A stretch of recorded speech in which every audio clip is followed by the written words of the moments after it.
तुभ्यं नमः सकलमङ्गलकारकाय।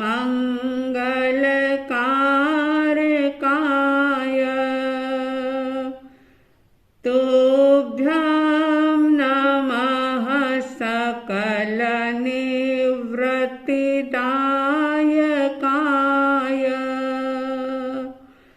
तुभ्यं नमः सकलकर्म विनाशकाय। तुभ्यं नमः सकलतत्त्व निरूपकाय। तुभ्यं नमः सकलतत्त्व निरूपकाय।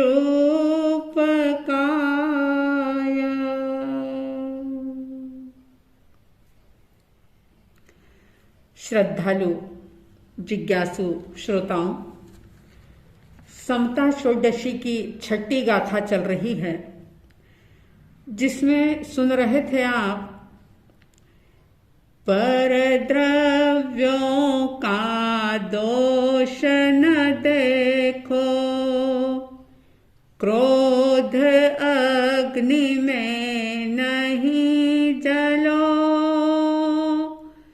नहीं चाहो अनुरूप प्रवर्तन, भेद ज्ञान ध्रुव दृष्टि धरो, समता रस का पान करो, अनुभव रस का पान करो, शांत रहो, शांत रहो, सहज सदा ही शांत रहो, शांत रहो, शांत रहो, सहज सदा ही शांत रहो। इस गाथा की 3 चरण की चर्चा हम कर चुके हैं। आज अंतिम चरण, चौथा चरण इस गाथा का, जो बड़ा ही महत्वपूर्ण है। 3 चरण में क्या नहीं करना, ये बात हमने जानी और समझी, लेकिन चौथे चरण में ये बताया है कि वास्तव में मोक्ष मार्ग के यात्री को, मोक्ष मंजिल को प्राप्त करने की चाहत वाले व्यक्ति को क्या करना चाहिए। तो कह दिया, भेद ज्ञान ध्रुव दृष्टि धरो। भेद ज्ञान बहुत ही चिर परिचित शब्द होगा आप सभी का। भेद ज्ञान के बिना ये आत्मा मुक्त नहीं हो सकती। जितने भी संसारी से सिद्ध बने हैं, जिन जिन ने भी निर्वाण पद को पाया है, वे सब भेद ज्ञान से ही सिद्ध बने हैं। इस संसार में जो भी कर्मों से बंध होकर के बंधे हुए थे, वे भेद ज्ञान के अभाव में ही बंधे हुए हैं। और जिन्होंने भेद ज्ञान कर लिया, वे निश्चित रूप से परमात्मा बन जाते हैं। भेद ज्ञान से ये जीवात्मा अपने स्वभाव के अंदर स्थित हो जाती है, स्थिर हो जाती है। और जानते हैं आप कि स्वभाव में स्थिर होने का नाम ही स्वस्थता है। स्वस्थ, स्व यानी अपने में, और स्थ का मतलब होता है रहना। अपने में जो स्थिर हो गया, वही वास्तव में स्वस्थ है। वैसे देखो तो परमात्मा का स्वभाव और शुद्ध आत्मा का स्वभाव जो है वो बिल्कुल एक समान है। जो सिद्ध परमात्मा होते हैं, अरिहंत भगवान होते हैं, वे हमेशा अपने स्वभाव में स्थित रहते हैं। और इसी दृष्टिकोण से ये कहा जाता है कि आत्मा जब अपने स्वभाव में स्थित हो जाता है तो वो परमात्मा भाव के अंदर स्थित हो जाता है। और इतना ही नहीं, वह सिद्ध, बुद्ध और मुक्त हो जाता है। भेद ज्ञान का मतलब आत्मा और शरीर की भिन्नता का भान होना।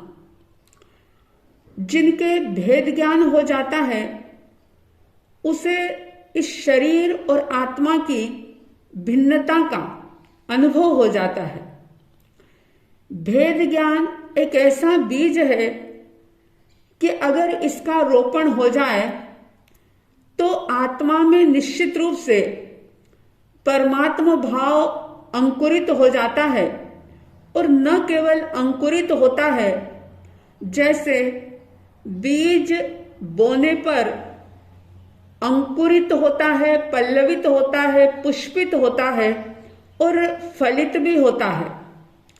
ठीक इसी तरह से भेद ज्ञान का बीजारोपण अगर आत्मा के अंदर हो जाता है तो उस बीज से, यानी भेद ज्ञान का बीज अंकुरित होता है परमात्मा भाव के रूप में।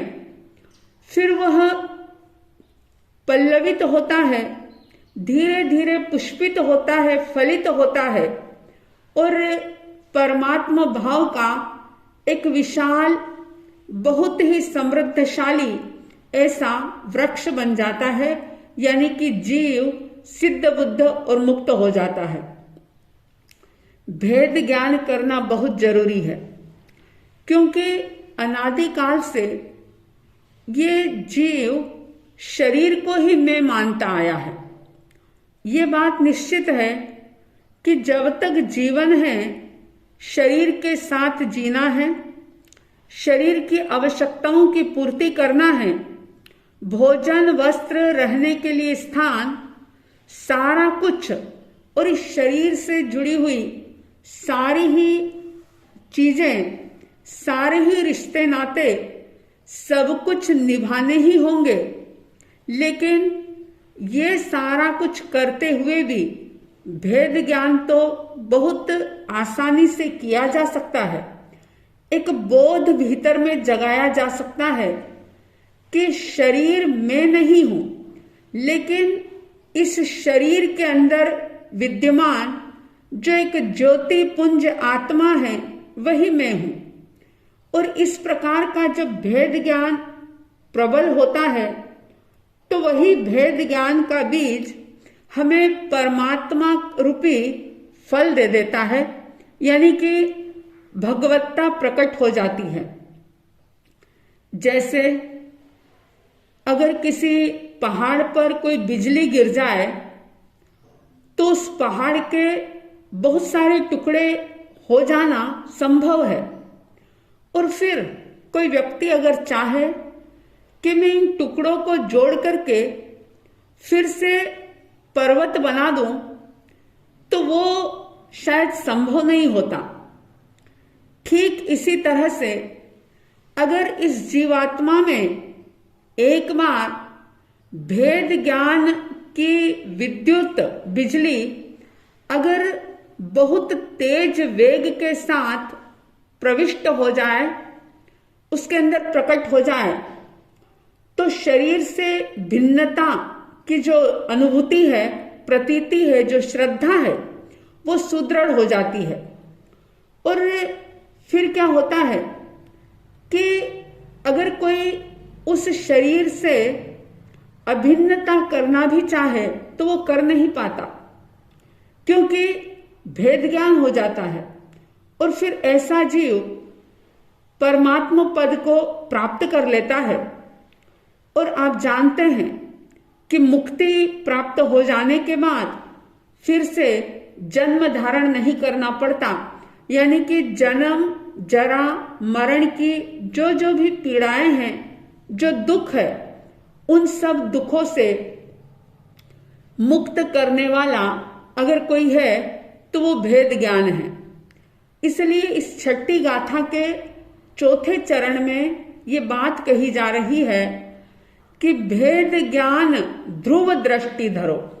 भेद ज्ञान करो कि शरीर में नहीं हूं, ये मेरे साथ तो हो सकता है, इसका संयोगिक संबंध तो हो सकता है, शरीर से जुड़े हुए रिश्ते नाते कहने को व्यवहार से मेरे हो सकते हैं, लेकिन वास्तव में मैं ये नहीं हूं।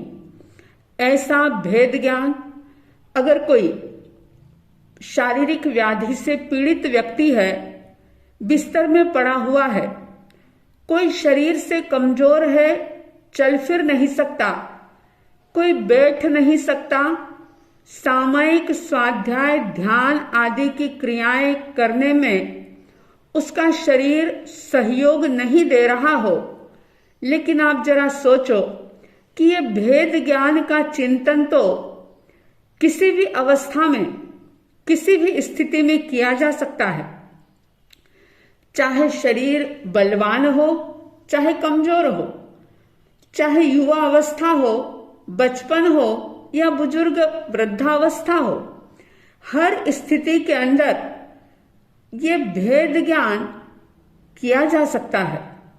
यही तो चिंतन करना है कि शरीर में नहीं हूं, ये नाम, ये रूप, ये रंग, ये जो जो भी बाहर से मैंने अपना परिचय बनाया है, ये वास्तव में मैं नहीं हूं।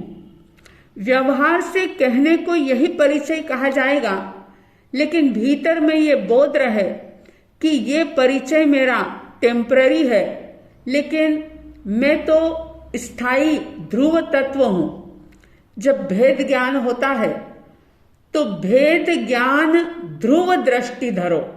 अगर दृष्टि रखना है, अगर देखना है, तो उस ध्रुव तत्व को देखो। और ध्रुव तत्व जो है वो सिर्फ और सिर्फ आत्मा है, जो कभी भी हमसे जुदा नहीं होता, यानी वही तो हम हैं, आत्मा ही तो हम हैं। और जब इस प्रकार का भेद ज्ञान सतत किया जाए, ध्रुव की ओर दृष्टि जाए, पुद्गल से, पदार्थों से, रिश्तों नातों से, शरीर से, इंद्रियों से, मन बुद्धि प्राण आदि से जब हमारी दृष्टि हटे और ध्रुव की तरफ अगर हमारा झुकाव हो, ध्रुव चेतना को देखें, हम ध्रुव आत्मा की तरफ अगर दृष्टि रखें, तो मुक्त होना, इन सारे दुखों से छुटकारा पाना बहुत ही आसान हो जाएगा। जैसा कि मैंने बताया कि आज तक जितने भी जीव सिद्ध बुद्ध और मुक्त हुए हैं, वे सब भेद ज्ञान से ही हुए हैं। और जो भी कर्मों से बंधे हुए हैं, वे इस भेद ज्ञान के अभाव में बंधे हुए हैं। अगर दुखों से छुटकारा पाना है, प्रयोग करके तो देखिए। अगर शांति से बैठकर, लेटकर या किसी भी पोजीशन में आप थोड़ी सी देर ये चिंतन करेंगे, चाहे अनुभव ना भी हुआ हो, लेकिन ये जो सोच है कि मैं शरीर नहीं, मैं ये इंद्रियां, ये मन, ये बुद्धि, ये प्राण, ये मैं नहीं हूं, ये धन, ये दौलत, ये पद, ये प्रतिष्ठा, ये इस जन्म के लिए कहने को मेरे हो सकते हैं, लेकिन वास्तव में मैं इन सब से जुदा अलग ध्रुव तत्व हूं। जब आप इस प्रकार का चिंतन करेंगे, प्रयोग करेंगे, तो आप देखेंगे कि फिर सुख दुख, संयोग वियोग, लाभ हानि जो भी जीवन के अंदर घटित हो रहे हैं, वे आपको ना तो खुश करेंगे और ना ही दुखी करेंगे। यानी उपलब्धि में, प्रॉफिट में, बहुत वाहवाही में आप खुश नहीं होंगे और दुख आने पर, समय बदलने पर, अशुभ कर्म का उदय होने पर आप दुखी नहीं होंगे। दुख नहीं आएंगे जीवन में, ये मेरे कहने का मतलब नहीं है। मैं ये कहना नहीं चाहती कि आपके जीवन में कोई चमत्कार घटित हो जाएगा, कोई ऐसी जादू की छड़ी फिर जाएगी कि आपके जीवन में कोई कष्ट नहीं आएगा। ऐसा नहीं होगा, क्योंकि जो जो भी पिछले जन्मों में कर्मों का बंध किया है वे उदय में तो आएंगे, लेकिन उन कर्मों के उदय के साथ हम विचलित नहीं होंगे, व्याकुल नहीं होंगे। अगर शारीरिक व्याधि भी हो रही है, कोई बीमारी, कोई रोग भी लग गया है, तो उस समय भीतर में एक समाधि का भाव रहेगा कि ये मुझे नहीं हो रहा है।